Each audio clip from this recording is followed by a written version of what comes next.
طارق بن زياد غزا الأندلس ب12,000 أمازيغي وعدد قليل من العرب. إذن هذا هو منطوق الرواية الإخوة.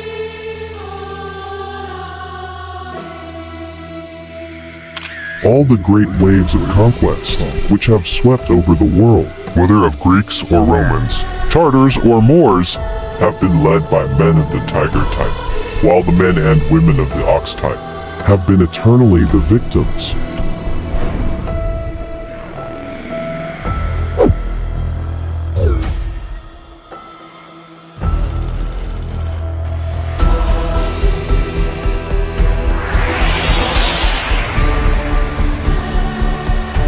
The success of any invasion does not depend solely on military strength. It is the plan, strategy, and execution that change the fabric of our existence. It focuses on an endless goal. You must learn how to utilize the space between you and your opponent.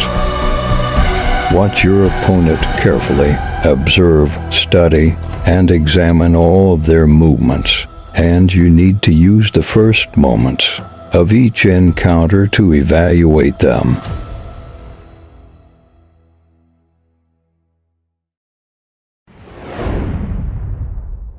Before the real battle comes, you must remember that some things will not be applicable. Do not think that one style is essential.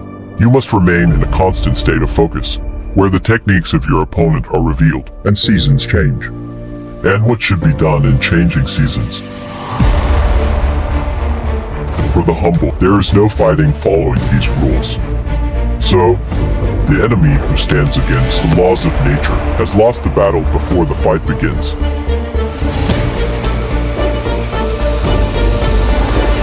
Victory begins in the mind before it begins on the battlefield. We must prevail in our thoughts. We must prevail in our conversations. We must prevail in our actions before we prevail in war.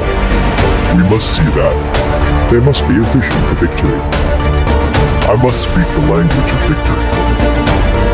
I must think the thoughts of a winner. This is the preliminary match before the main event. This is what we tell ourselves before we reach the battle. Victories one after the other. That small details that surround our thoughts, language, and actions. We must overcome the voices of doubt and fear from within. Even in the sheath, the sword must be sharp, as well as the spirit and mind within the body.